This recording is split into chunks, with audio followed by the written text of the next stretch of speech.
Hello, everyone. You are watching OncoInfluencers on OncoDaily. I'm Jemma Arakelyan, and I'll be your host today. It's our privilege to welcome a true pioneer in the fight against lung cancer, Professor LongWu. Professor Wu is the driving force behind the China Thoracic Oncology Group, where his groundbreaking clinical trials haven't just advanced the science, they have changed global treatment guidelines.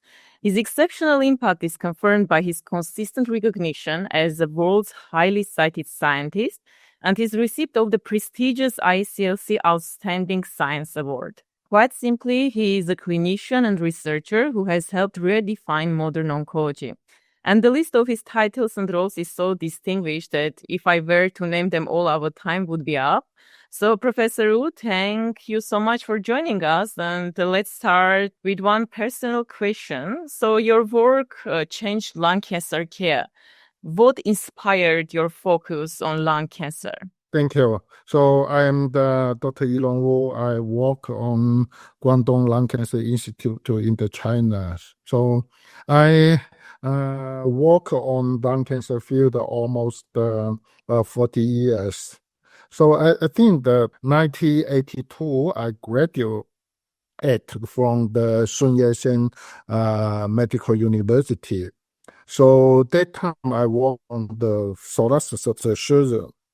I work and every day I operate in the thoracic cancer, including the breast cancer, including the lung cancer and the esophagus cancer.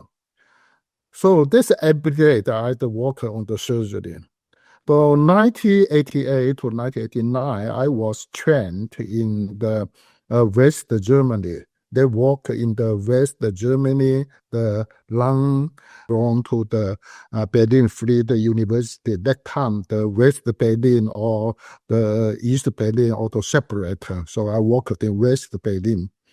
After the 2 years the training, I came back our hospital. So I think that because I had learned from the new technology and the new skill cure in the West Berlin in the Germany, but I find the issue on the problem. Even we are operating for so many complicated lung cancer patients, but the recurrence also always very high, and the survival rate also very rare.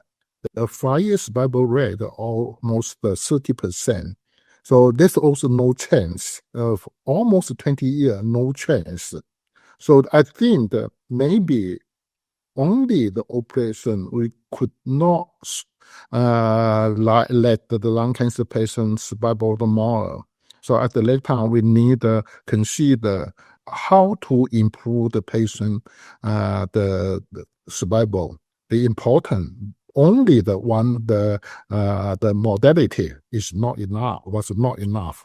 So that's I also summarized and then the cancer case. This is the retrospective analysis from the cancer hospital.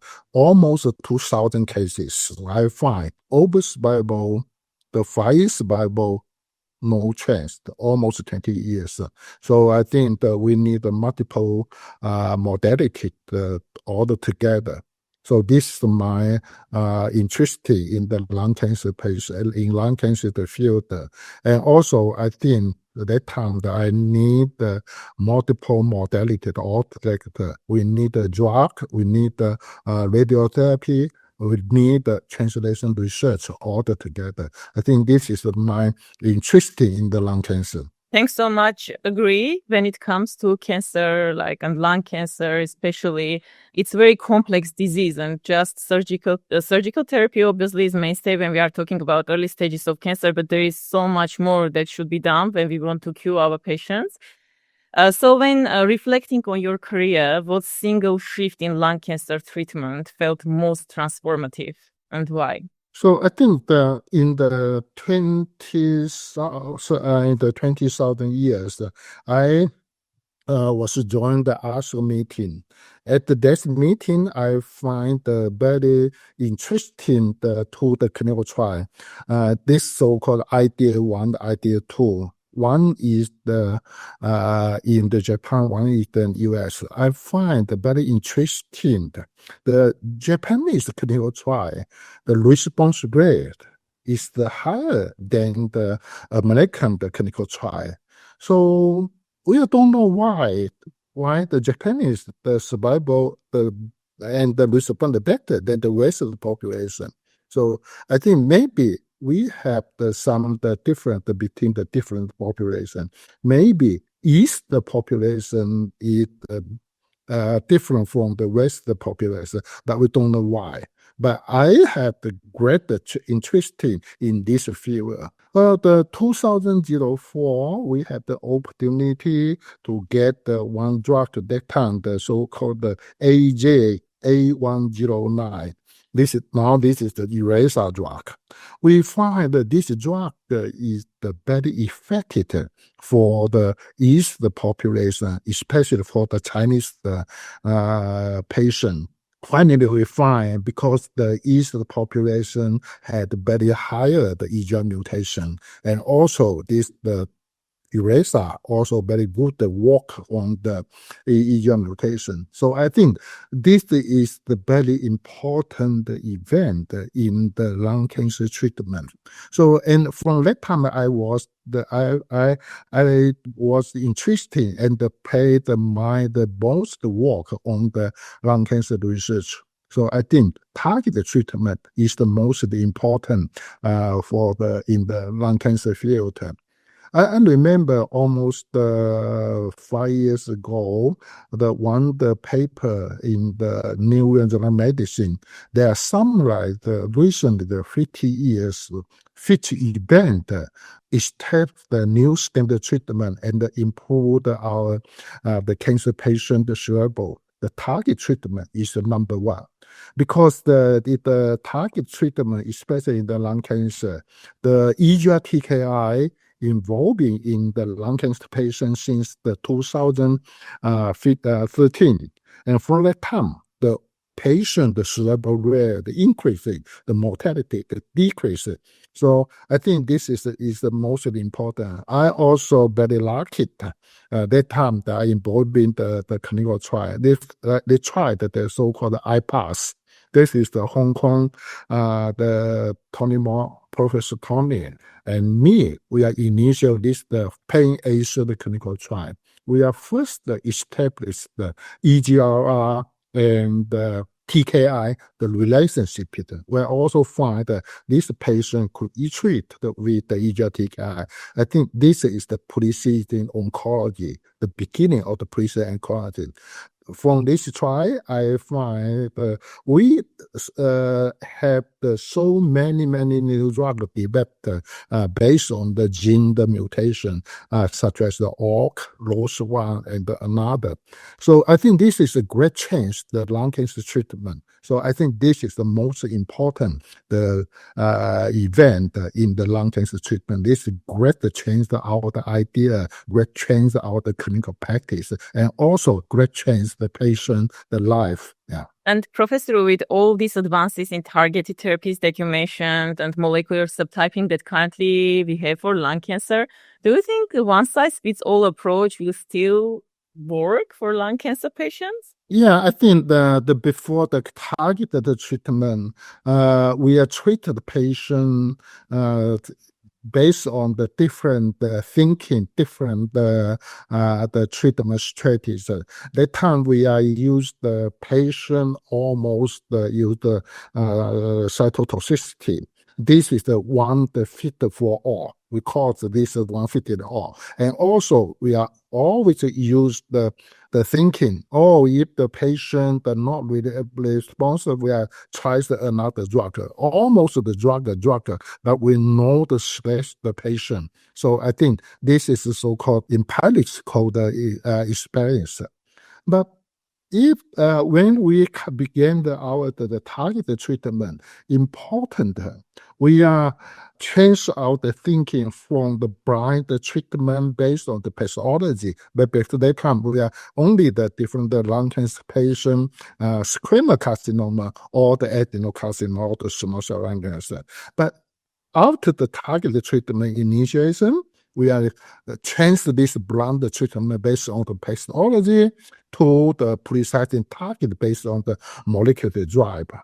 And also for time, the test subtype based on the molecular trend became the routine clinical practice. I think this is the traditional one-size-fits-all strategy changed to our biomarker-based molecular event but guide the treatment. I think this is very important, and also I think also the change the clinical practice. Prof, you helped so many during your career. You cured many patients, also gave hope to others. Can you share one memorable patient story? Advances in treatment and innovation turned a dire prognosis into meaningful survivorship. So I think we have so many patients treated with the target therapy and the change the survival. So I very impressed one the patient. This patient suffered from lung cancer in the 2004. This is very early. We are just begin test EGR patient, but this patient into our come to our the clinical, but this is a female patient, very young, only the 35 years old, but quickly they are suffering the coma. They are could save everything in the coma. But we are also doing the test. But I find this is a female. And also the pathology adenocarcinoma.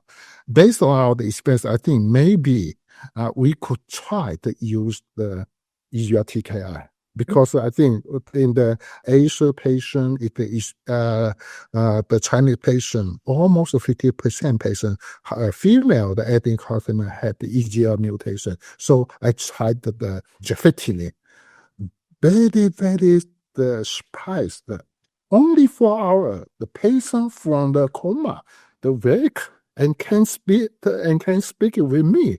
I am so surprised. Why so wonder peer? So many good efficacy.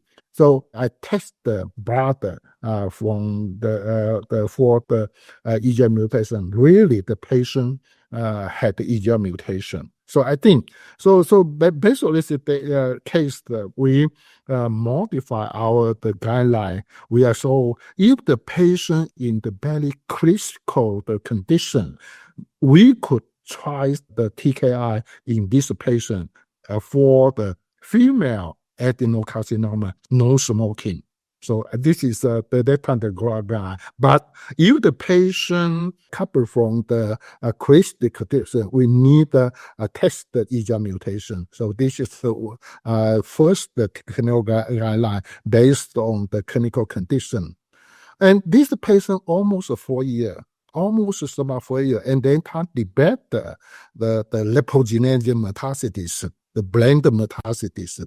So, and this time we have the expression, maybe this patient developed another resistance mechanism, such as MET implication or another. So we are tested, we are get the CSF from the spider fluid. We find the patient had the T17M the mutation. I think this is a good information for the patient. So we are changed to the first generation TKI, Jefferson, to the third generation TKI, also maintain. The patient also recovered well. And also the patient took the drug almost 4 years. Totally 8 years, the survival lung cancer patient with the brain metastasis. I think this is very interesting and very exciting the cases. We need to take the patient gene the mutation or another and give the patient the right the treatment. I think the right tester and right patient and right treatment. Thank you so much for sharing this amazing case. I think our audience needs to hear this kind of stories more often. It gives a lot of hope, especially patients who are currently getting diagnosed with lung cancer. Now, I want to change slightly the direction of our conversation. Your leadership was pivotal in the recent Asia Pacific Lung Cancer Care Consensus Workshop. So what personal goal drove your involvement, and what did you hope this collaboration would achieve in the future? I think this is also very in the treatment topic. Because in the Asia Pacific, I think we have maybe the same genetic background, which is different from the West population, such as in the region the population, the EGR mutation is very higher, but the KRAS mutation is lower. And also we have some different economic background, and such as our insurance system is totally different from the American and the Europe. Based on this, the economic and biological background within the Asia Pacific, the consensus is the much important for this the area, and it is the region. And based on this, the knowledge that we are together with within the Asian, such as the Hong Kong, the medical oncology, and the Japanese medical oncology, and the Korean medical oncology, we all together to debate the consensus. So I think this is very, very important.